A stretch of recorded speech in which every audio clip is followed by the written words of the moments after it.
I recently sat down with Sivori, an anonymous Twitter user who I've enjoyed following for the past year.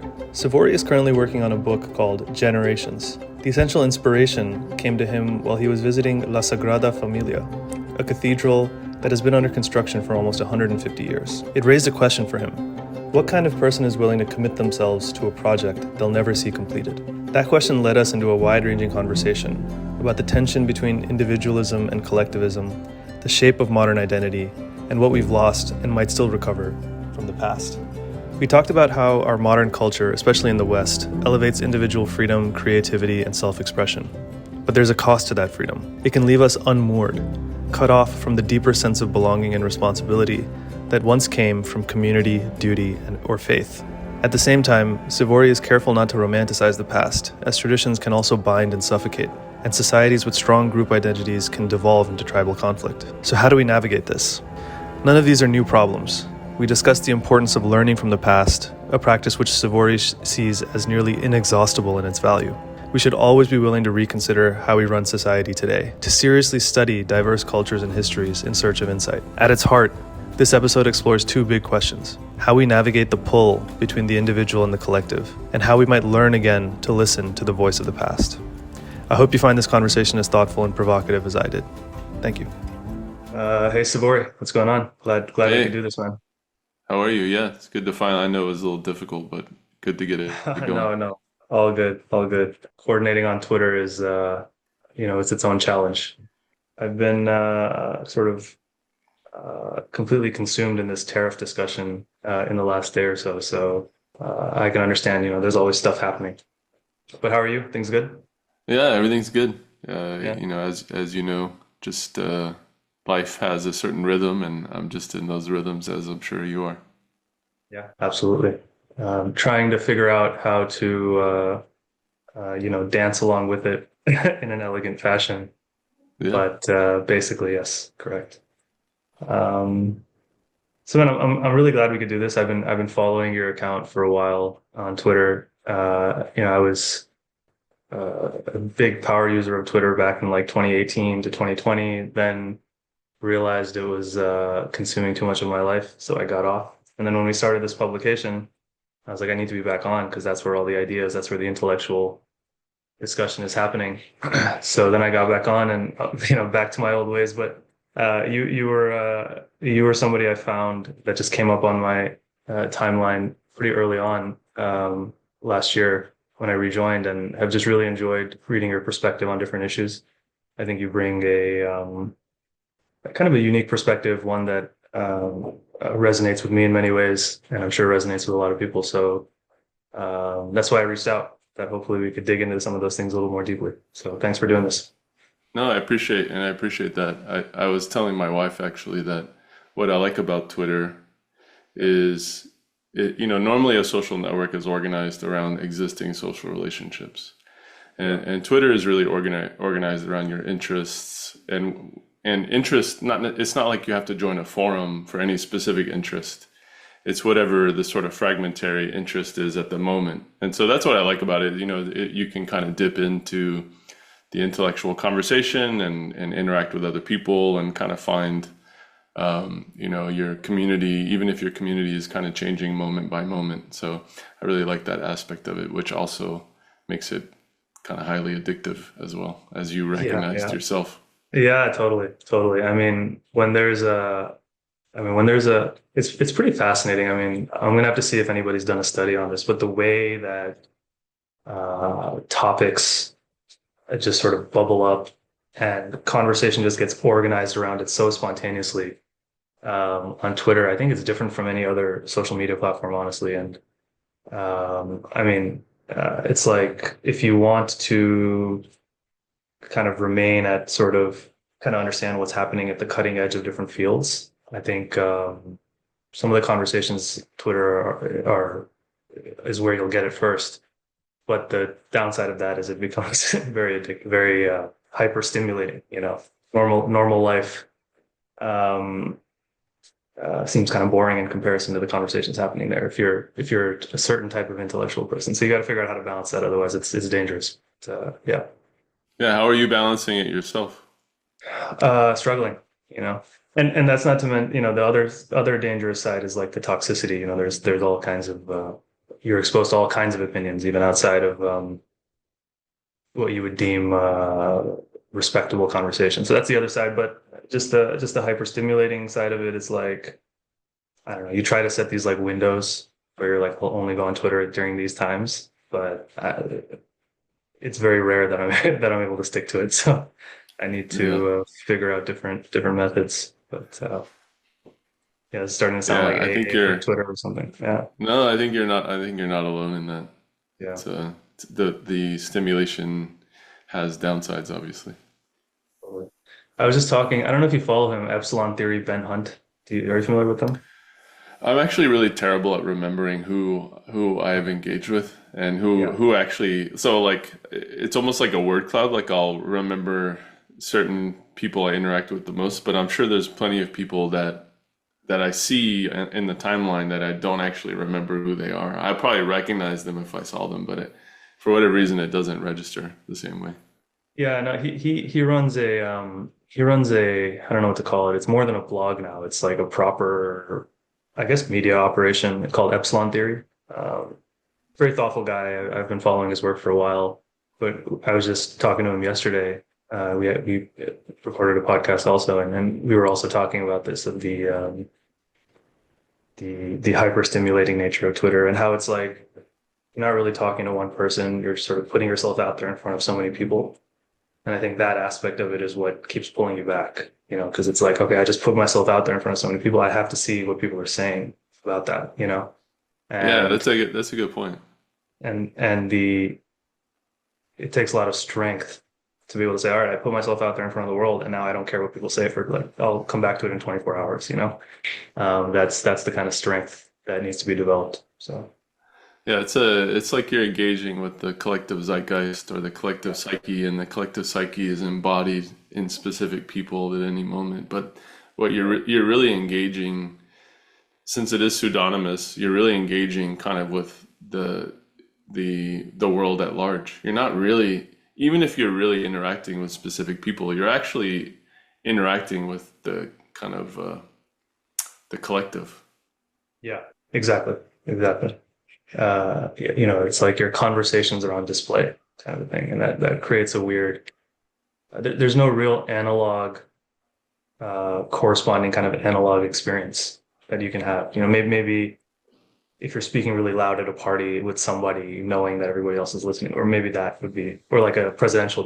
Would be kind of an analog. Well, But it's almost like a incantation, because you're kind of mhm, you're interacting with this powerful entity, which happens to be distributed into individual people, but it's almost like you're spell casting, mhm, and you can create like a good spell and mhm. get a good response, or you can create like a bad spell and get a really terrible response that dogs you for the rest of your life. So Yeah, yeah, it or at is least the rest of your very week. Yeah, yeah, yeah, totally, totally. it's And you, powerful. It's powerful magic. yes, absolutely. And I mean, that may actually be the technical term for it.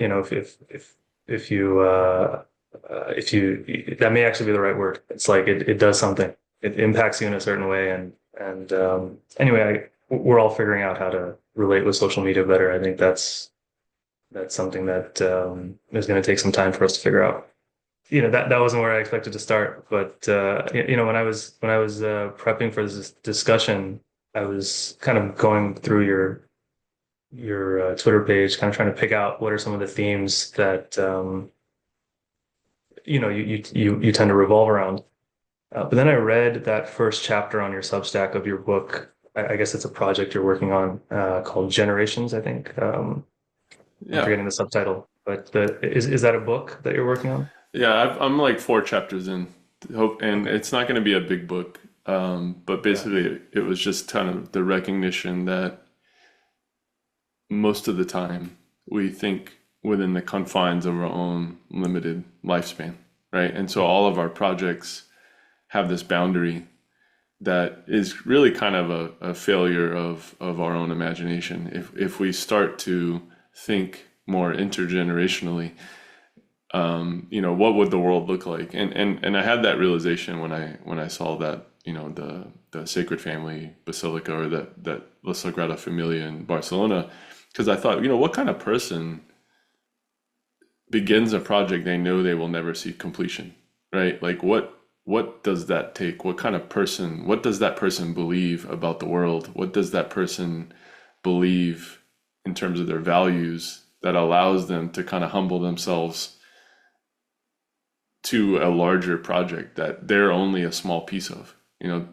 Most of the time we're so, we have such an individualistic culture that we see our own projects, they're almost like vanity projects. Everything that we do is really to kind of serve our own vanity. And so what would the world look like if we just had this mindset of kind of thinking of our individual actions in terms of posterity? People in the past had this notion of posterity. What am I leaving to posterity? And I think we just, for whatever reason, I'm sure it has to do with the predominance of capitalism, but we don't really think that way. And so just imagining what the world would look like, and thinking some of our projects are going to require that mindset. Climate change. Again, I'm not making any statements about climate change as a thing, but climate change, that's a good example, or interstellar travel, or any large effort that spans more than 80 years. It requires somebody to think, requires many people to think that way. And so for me, it was just sort of that the book is like how to apply this idea personally. Because again, in terms of what we can only influence our own personal, that's the irony, right? We can only kind of influence what goes on around us. So how do we incorporate this idea personally in our own families, in our own communities, in our own lives? And then how do we kind of adopt this mindset, or what would the world look like if we adopted this mindset? And so just thinking through that, maybe reimagining the world, everything being the same, except what if we change this one thing? And so I was kind of interested in that idea. We all know we're going to die. We all know that our lifespan is very brief. What would it look like if we were contributing to some kind of larger, shared purpose? No, I think that's, yeah, and I think that it sort of encapsulates the core provocative sort of question really well. And when I read that chapter, I was like, whatever you wrote there kind of is a great place where it organized a lot of the different kinds of themes that I was thinking about picking at individually. And so I think it offers a great starting point. And you mentioned the Sagrada Familia, the cathedral, I believe in Spain, as the example that really inspired this thought. And you can see examples of this, like historical architecture is a great place where you can kind of see examples of this kind of, how should I say, this type of project, and that maybe it was more common in the past than it is today. And maybe you can get into a little bit of like, how do you diagnose that? Like, why do you think that these kinds of projects, these kinds of intergenerational projects where a person would sort of devote themselves to something so big, something that wouldn't be done until after, they had passed away? Like, why was that more prevalent in the past? What happened, do you think, in more recent times that makes that kind of thinking, that kind of devotion to an intergenerational project less of a common thing today? Yeah, I mean, I guess the way I think about it, and again, I'm not a scholar, but the way I think about it is, my suspicion is it has to do with kind of the emphasis on individual freedoms and the individual, and the way that kind of dissolves other forms of identity. If to promote freedom and liberty, we need to prioritize the individual and the aims of the individual and the conscience of the individual and the desires of the individual. That all seems to make sense logically, but I think the consequence of that is that's probably corrosive to other sources of identity, such as family, or the local community, or cultural identities, or these other sources and forms of identity. And so, to me, it seems like just a consequence of that. There's sort of this atomization that's kind of necessary, or a necessary consequence of freedom, because identity, to the degree to which you adopt an identity, let's say as part of a family or part of a local community, it really does restrict your freedom, because now you have obligations that are not really negotiable, right? A very small example of this would be like something like arranged marriage, right? If your cultural context is that your parents or your family are involved in your marital decision, well, that necessarily constrains your own decision making. And so I just think it's almost certainly due to something that's generally very good, which is the expansion of the rights of the individual. I just think it has these other effects. And so when I look at some of these projects, where a lot of these projects, these projects that span more than one lifespan, often they're in the context of somebody who has a certain identity, whether it's a religious identity or a local identity or a family identity or a dynastic identity.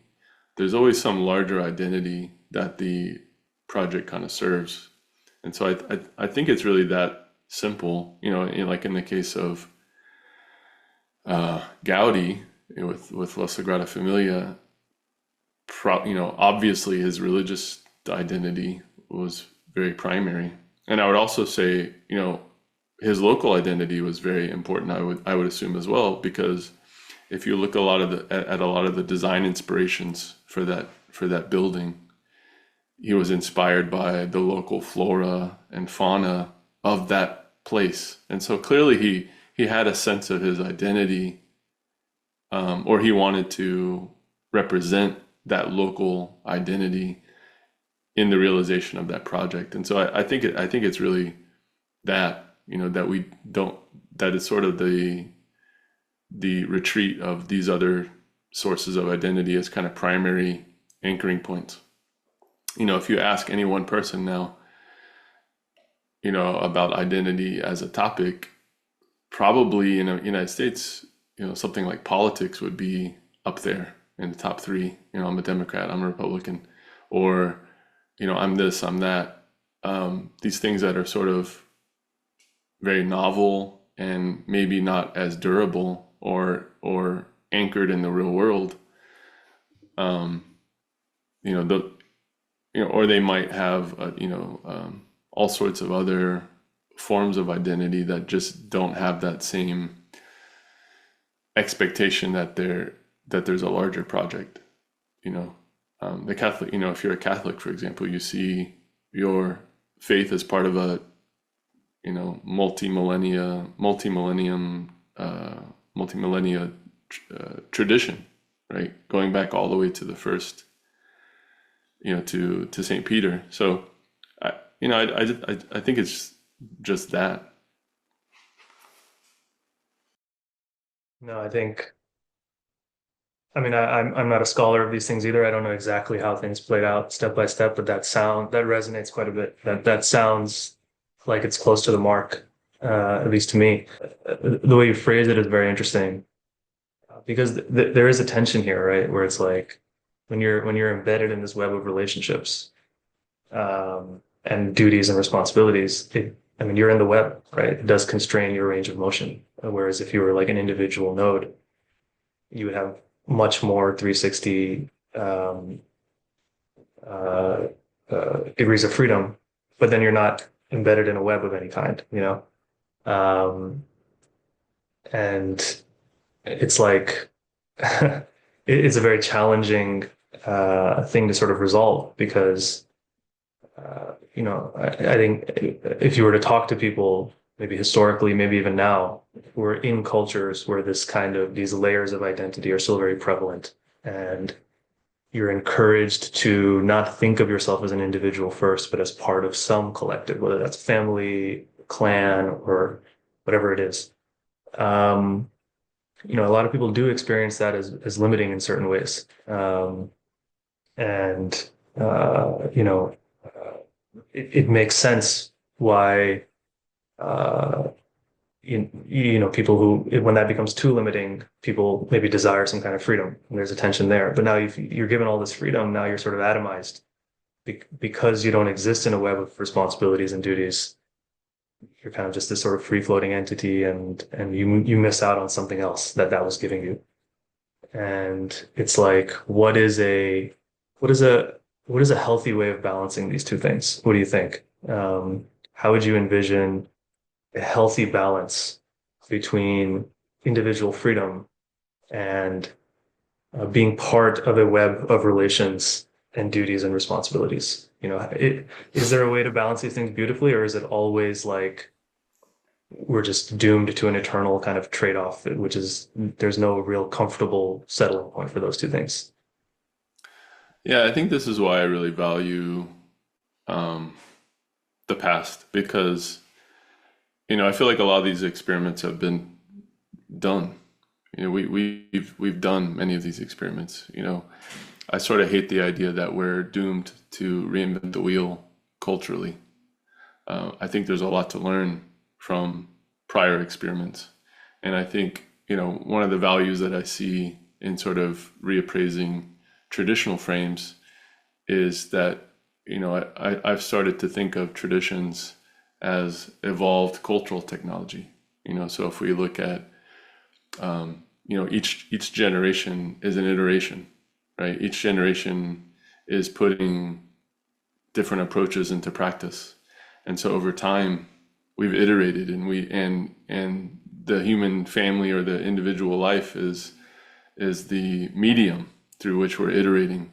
And so I look at tradition as just having, it's the accumulation of these very hard fought lessons, things that we've already learned, things that we've already evolved and a cultural technology that has, it's worth looking at. And so I would first kind of look at, well, how are these questions answered in the past?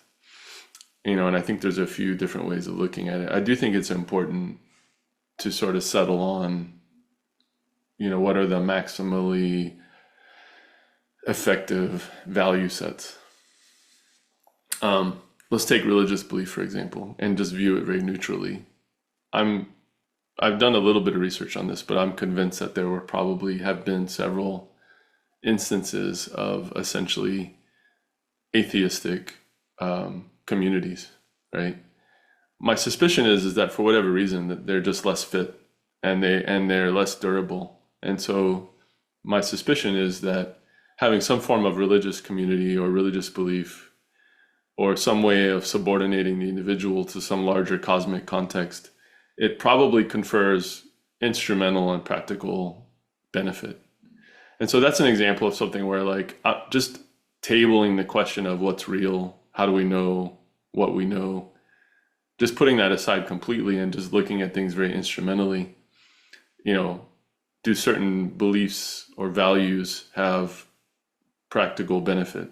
And so I would kind of look at the past and say, well, probably some religious community belief has benefit, in terms of, I saw a woman the other day, she was sitting at a table, highlighting a Bible, kind of studying on her own, reading on her own. And I thought, if it wasn't for the framework of Christianity and for the framework of her own belief system, with these materials that are kind of pre-existing, they predate her, she has this framework that she can tap into for this spiritual experience. Maybe she could have done something similar on her own. Maybe she could have asked a lot of the same questions on her own.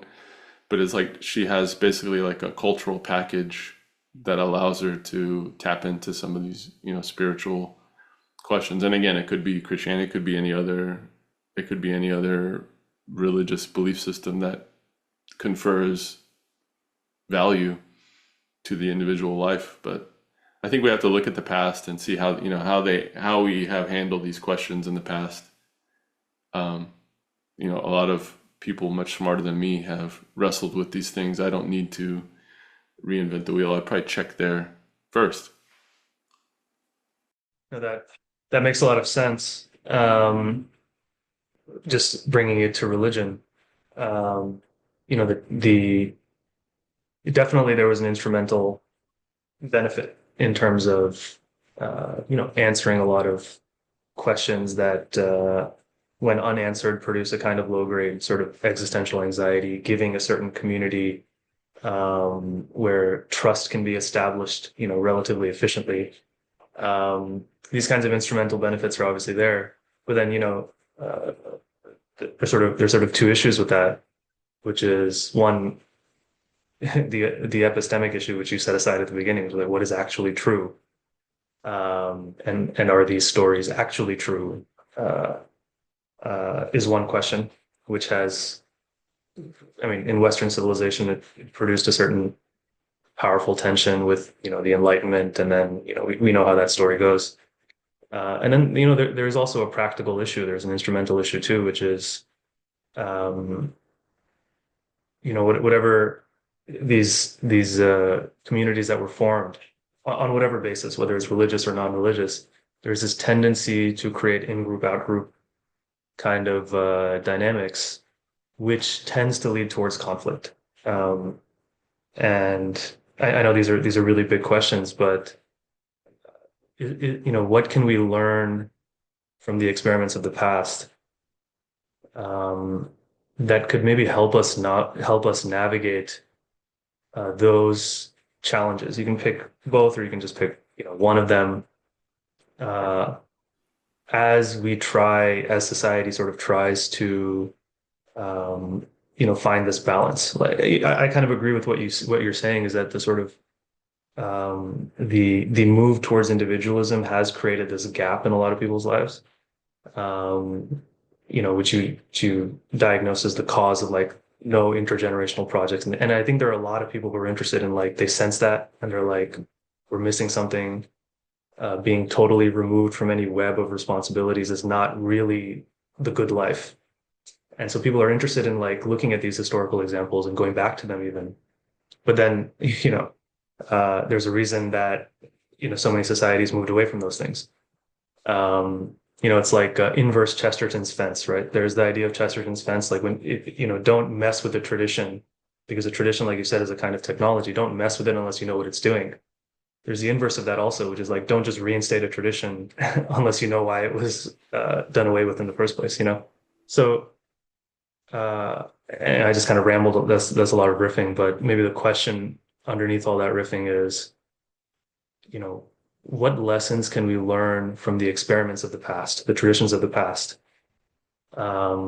which we feel are, have something that we're missing today, so that we can manage the balance between the individual and the community in a more healthy way, maybe than what was done in the past, which produced its own kinds of pathologies, if that makes sense.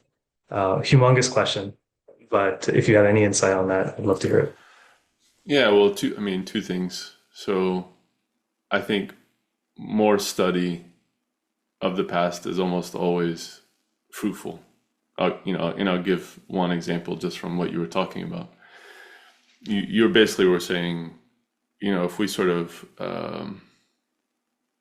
prioritize identity, does that lead inevitably to conflict? The implication I think that you have, which is, violence or sort of runaway phenomena that are really corrosive to social bonds, or clannishness or whatever. And again, there's precedents for dealing with that. Like in the Indian subcontinent, the Vedic tradition and the Jainist tradition and the Buddhist tradition all developed this concept of ahimsa or nonviolence. So there's already even precedents for like well, how do you have a pluralistic culture or pluralistic society and still sort of recognize that, other beings have value? That was a concept that was understood and devised, thousands of years ago now. So, like none of these things that we're wrestling with are really new things. And in terms of, you know, I don't think it's a prescript. I don't think there's anything I'm saying that's prescriptive. Like we should have arbitrary traditions. It's more that we need to be kind of thinking about, like you said, we need to be thinking about these tensions. It can't be that only the individual matters. That seems clear. And I don't think that means that only the collective or the shared social world is primary either.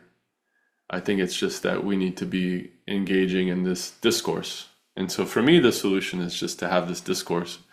I find that we don't really talk about these topics. They're not generally discussed in any, larger forum.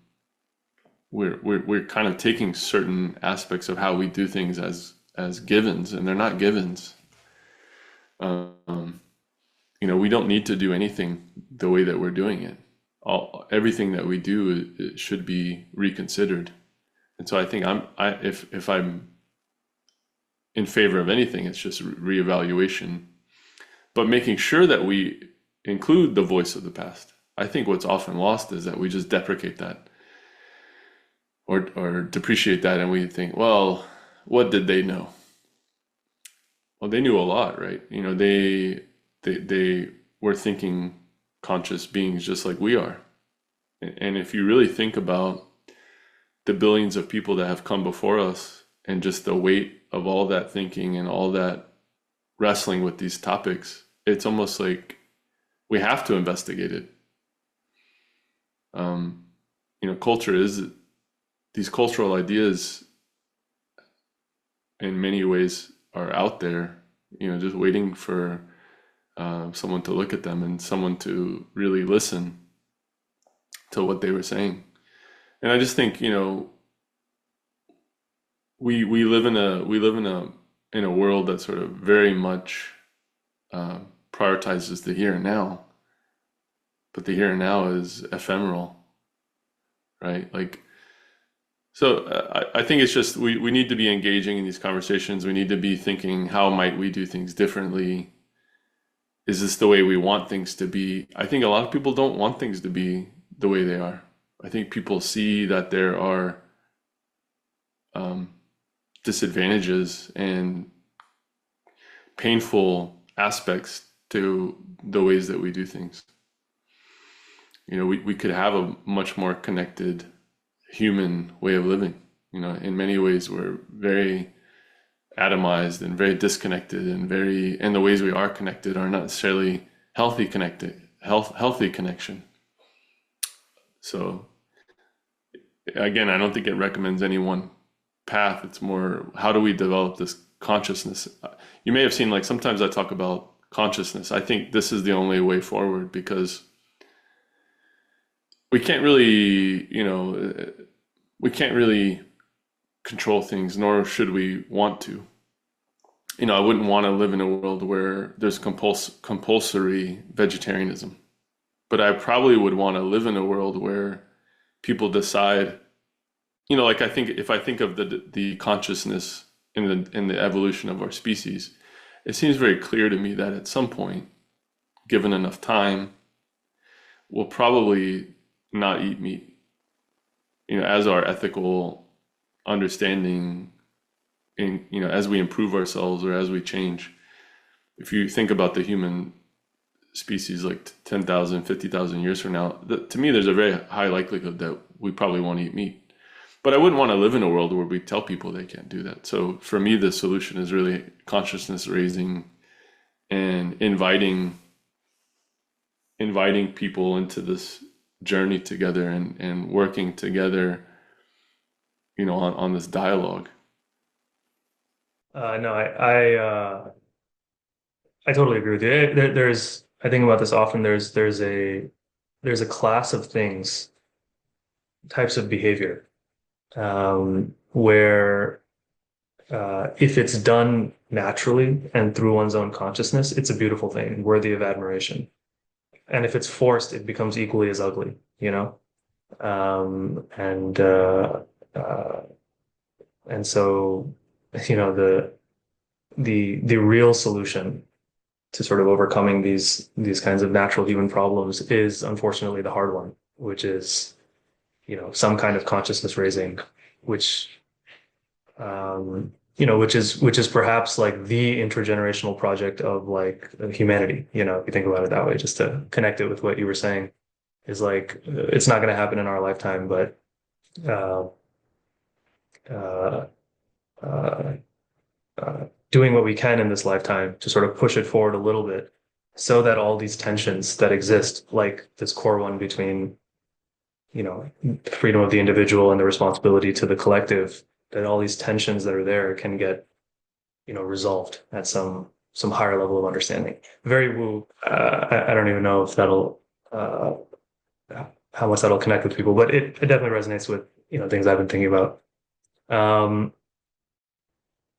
I want to stick with this individual and collective thing a little bit, just because where we live in the United States, um, I don't know, maybe more than anywhere else in the world, individualism is like at the root. It's like, I mean, maybe it's the religion of America is individualism. You can even think of it that way, and there are tremendous benefits from it. There are tremendous benefits to individualism. Often nowadays in intellectual circles, people will critique it, rightfully so, because of various things that you mentioned. But um, are you familiar with Eric Hoffer by any chance? I've heard the name. I haven't read any of his work.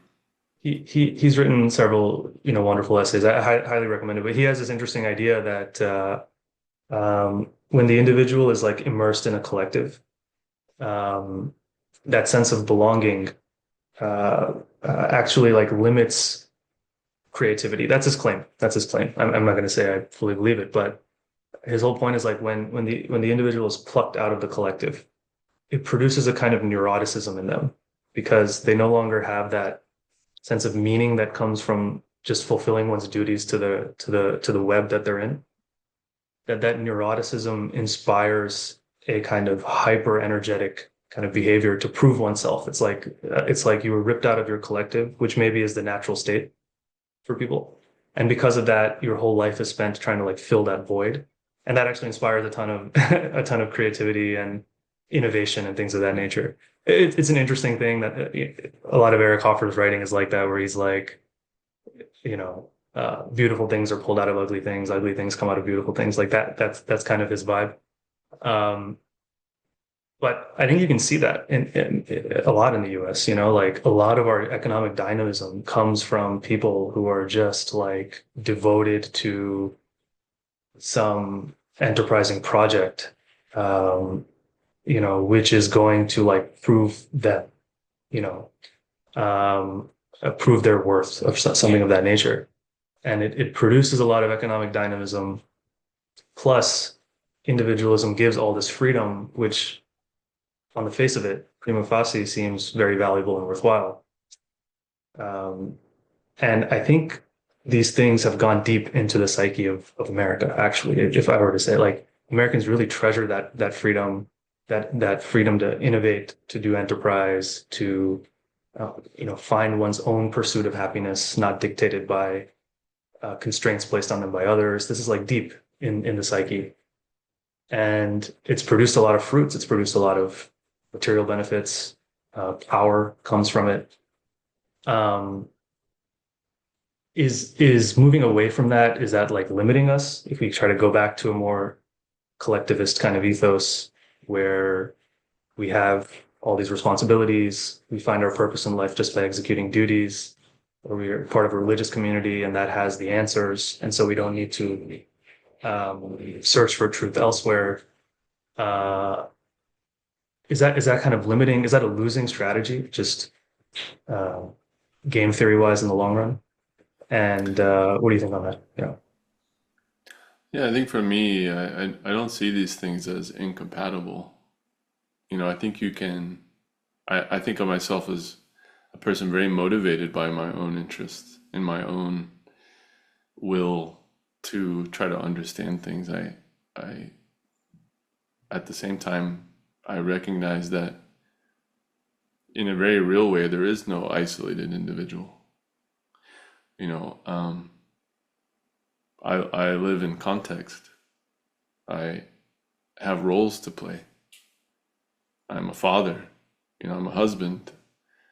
I'm a friend. So even though I am an individual, I also have obligations. And I don't think there's any way around that unless you are living outside society. You know, if you're, um,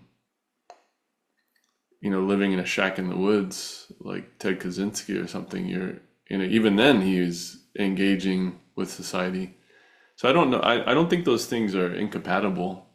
I don't think you have to give up your agency or your desires or your will.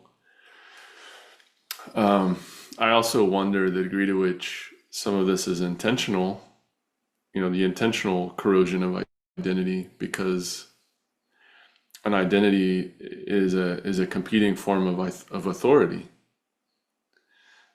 You know, if my primary identity has to do with where I live and who my family is, well, that's competing. That's competing with power.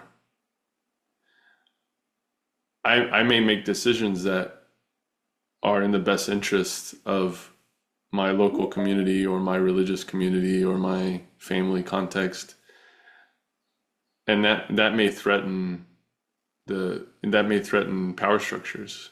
I may decide that, well, no, I'm not going to um, participate in this, government program, or I'm not going to send my kids to a state school, or I'm not going to, you know, um, get this vaccination, to use like an extreme example. You know, those identities are competition for power and authority. You saw this during, people that were conscientious objectors during times of war. They decided that they were not going to participate. That's a threat. That's a threat. And so I do wonder, like, if some of this is favorable to power, right? Because I don't actually think it's incompatible with individualism. I don't think recognizing your obligations is incompatible. And I think there are very few examples of a pure individual. So, and I think power is an interesting dimension to look at things. Um, Another problem with thinking intergenerationally is you might be more concerned with provisioning for the future than participating in a consumer capitalist society. And so that makes you maybe a net consumer of services. And so I don't know. I don't think they're incompatible.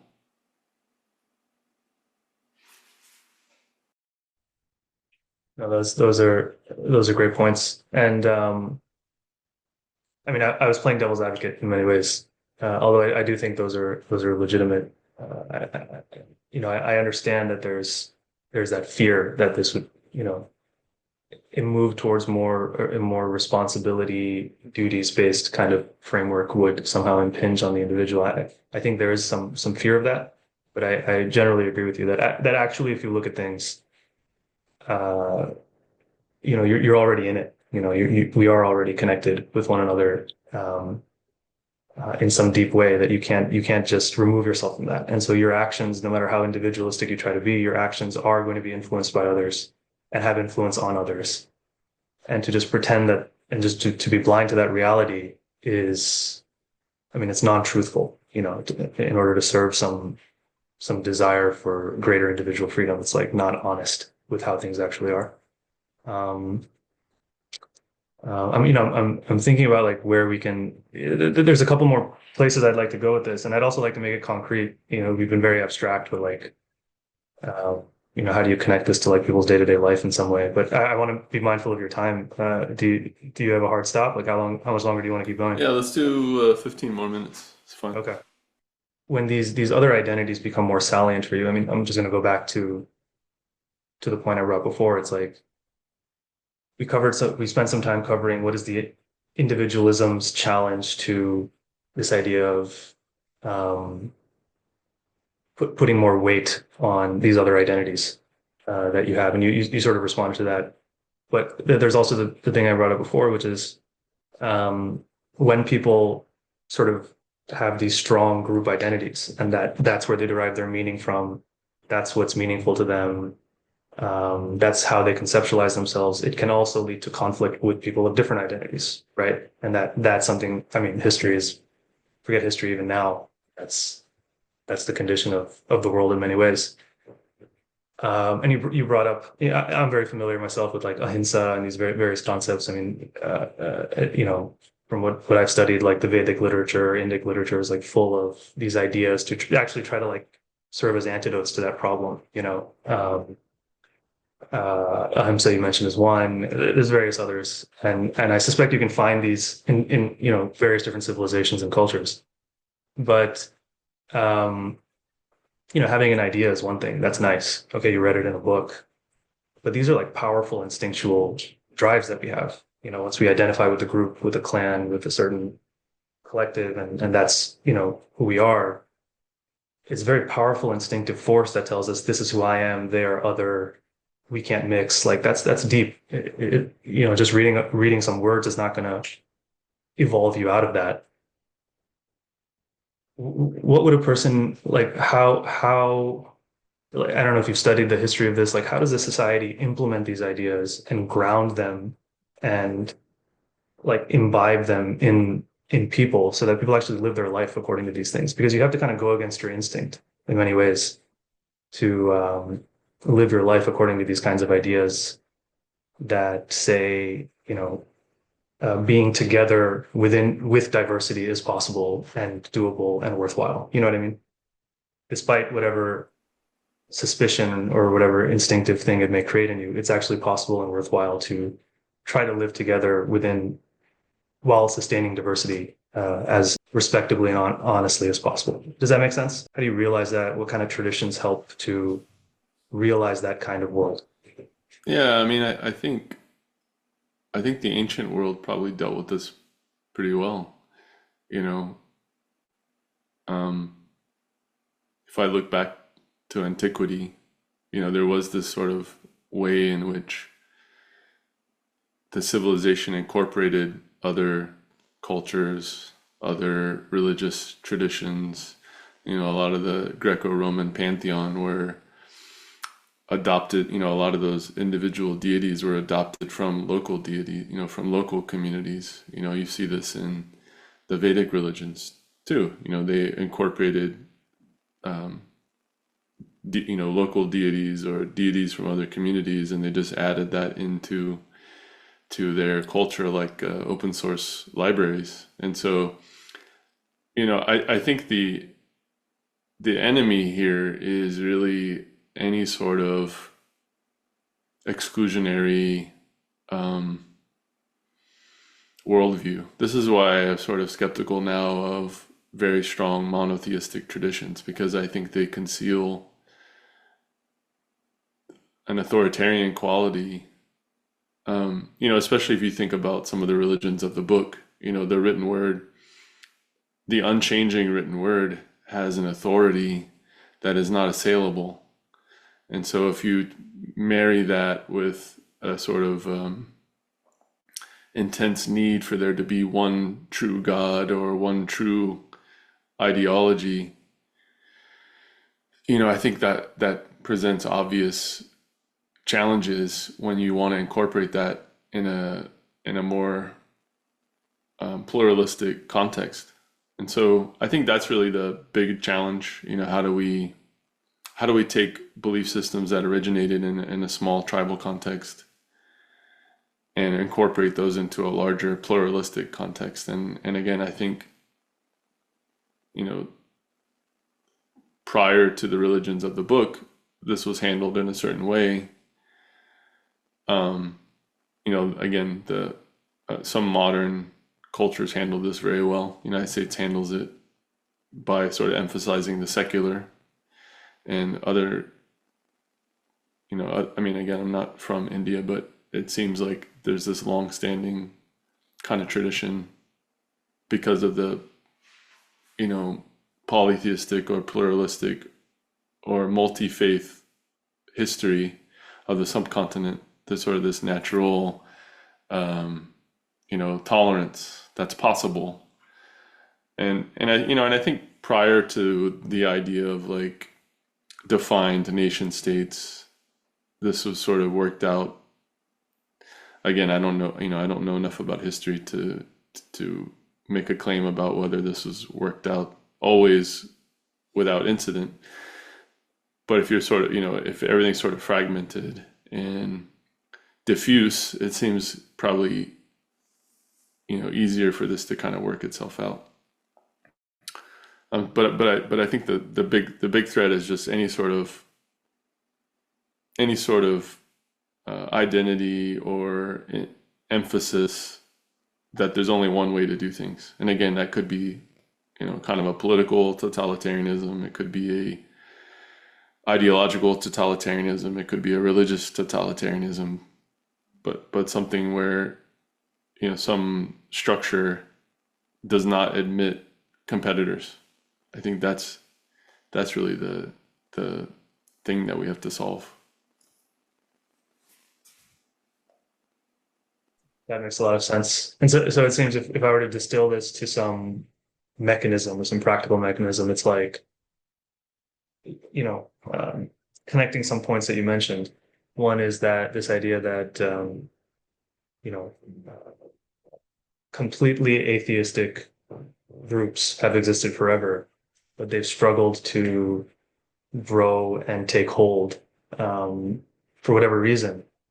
Whereas, you know, groups that are able to come together around some kind of reverence or something for some object, conceptualized object or whatever, some reverential practice, seem to have, at least so far, some kind of longevity, some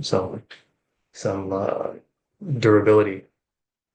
But then this creates the problem of clannishness and conflict, and to resolve it, you know, the mechanism is at the very least an acceptance that, you know, the things that some other clan reveres is okay, and that is also a valid way of doing things. And maybe one step further would be like, can I, being part of my group and not having any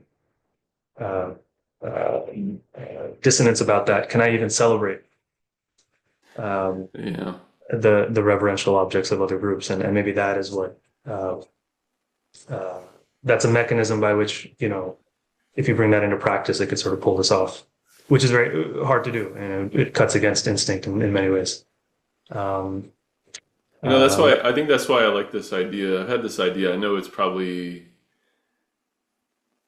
controversial, but I've had this idea that if we zoom out, what if every religious tradition was my tradition? What if every cultural tradition was my tradition? What if I sort of adopted every point of view as not only valid, which would be kind of the tolerance perspective, not only valid, but also mine, and part of, you know, I accept it as not just something that other people are doing, but something that's important to me. And maybe the way to kind of bridge this idea is to just zoom out and see that, you know, all cultures are part of this human culture, and all religions are all part of this human project of understanding the cosmos. And even if I don't, I wasn't born into a religious faith tradition or a cultural tradition. Why can't those traditions belong to me in a meaningful way, in terms of how I value them, or in terms of how I try to understand them, or in terms of how I participate in them? And so I think, that's another way to look at it. And again, that kind of runs afoul of the tension, which is, there's no us without a them. And so if I consider myself, any of these religions, then probably the adherents to those identities would consider that watering down or appropriating what they're doing. But it's more of a, like, these ways of seeing things as separate are arbitrary. It's how we conceive of things. They're all part of the same project. Yeah, that's a very beautiful, it's a very beautiful idea. It would be dramatically a dramatically better world. It's almost like I'm part of whatever groups I'm in, but fundamentally as a human being, um, everything that humanity has done is part of my inheritance. And in my life, I'm just adding more to that, and so I can, in a way, celebrate all of it through that lens, uh, as just being another human being on this earth who Well, is and isn't that participating. isn't that true anyway? I mean, isn't It's that true. true anyway? It is true. Because, It's true. even Yeah. even in the context of a faith tradition, Yeah. you're inheriting something that you weren't really part of. You didn't Mhm. originate it. You True. didn't True. develop it, you Mhm. know. Yeah. Yeah. No, it's a very beautiful thought. I suspect the challenge to it is there's something in the human being that's like there is one reality that I see around me, and so there can't be so many explanations. Like that. I think that's at the root of a lot of the passion with which people stick to maybe some of these more exclusionary ideologies. Is like, how can there be multiple truths? There's only one truth, because there's one reality. We're sharing it, and so what is it? And this is the explanation that is mine, and I think it's the truth, and whether it is or not is a different question, but it's that there's this tendency to want a unified truth, and maybe somebody who's really pulled by that tendency, if they hear what you say, like, how can I celebrate all of this? What if not all of it is the truth? They can't all be equal. I think that is the struggle. But if we could do what you're saying, I mean, I think it would be a very beautiful world to live in. Um, um, I'll let you respond to that, but I know the time thing, and I wanted to get, we've been very abstract, um, and uh, I want to just make this a little concrete, like make it focus on the U.S. Is like, let's say you're a young person in the US, and you feel this atomization, you feel, I mean, yeah, I mean, I have like all this technology or whatever, and, consumer goods are cheap and I can afford stuff, which maybe won't be true after the tariffs, we'll see. But, um, and it's like, it's all nice, but I feel like I don't have a sense of community where I really feel a sense of belonging. And there are these other things that I just feel are missing, a sense of meaning, a sense of purpose. I don't know where to find those.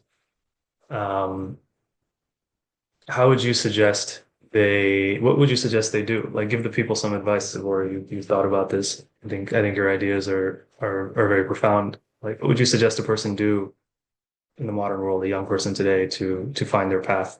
And then if you want to respond to the other thing I said about the unified truth tendency and how that shapes against maybe um, what you were saying in some way, you can respond to that also, and we'll end it there, even though I could keep going for a long time. Yeah. Yeah, in terms of like what to do, right? Um, I think the most important. This is why I focus so much on being honest with how you feel. I think we have to share how we feel. Because, once if I were a young person feeling that way, it's very isolating, for one thing. But I think until you really express that and acknowledge that and um, confront that and bring that out into the open, there's not really a way to process that. And I'm not, I'm and many times the solution is emergent. And so I think we first have to, I think a lot of times what our culture encourages us to do is to not feel, not trust, not speak. And so I think let's start there. Let's feel, let's share what we're feeling. Let's talk about it. Um, so I would really encourage, if I were feeling alienated that way, I would express that. Um, and then I think, that would really um, invite other people into that dialogue. Part of what makes things isolating is that people don't reach out.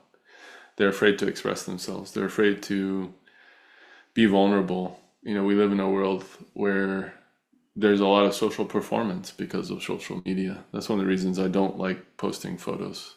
There's when you post a photo, it's a performance.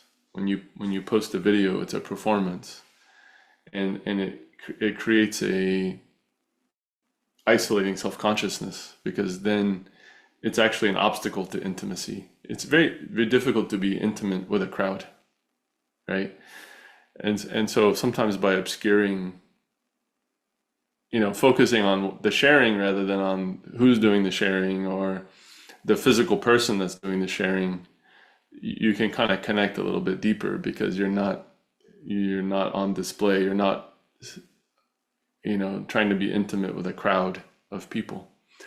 And so I would encourage people to do that. I think we have a culture that encourages inauthenticity and encourages silence and, a fear of looking bad or feeling stupid or not being an expert or not having it together. The very open nature of social media kind of consequently,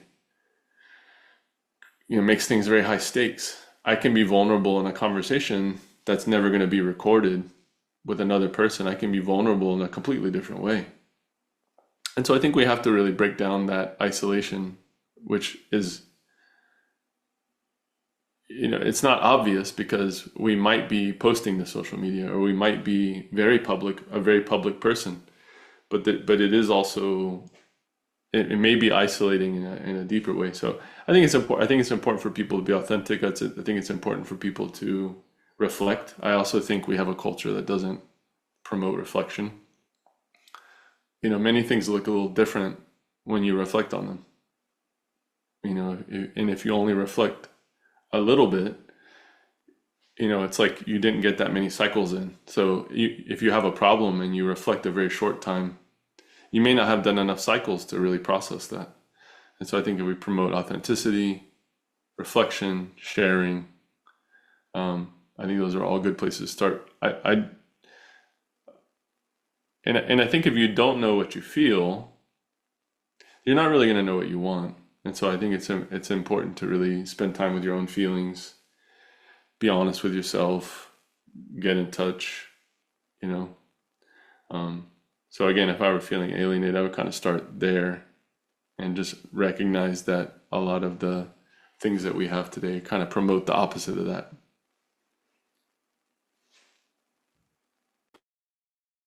That's very beautiful.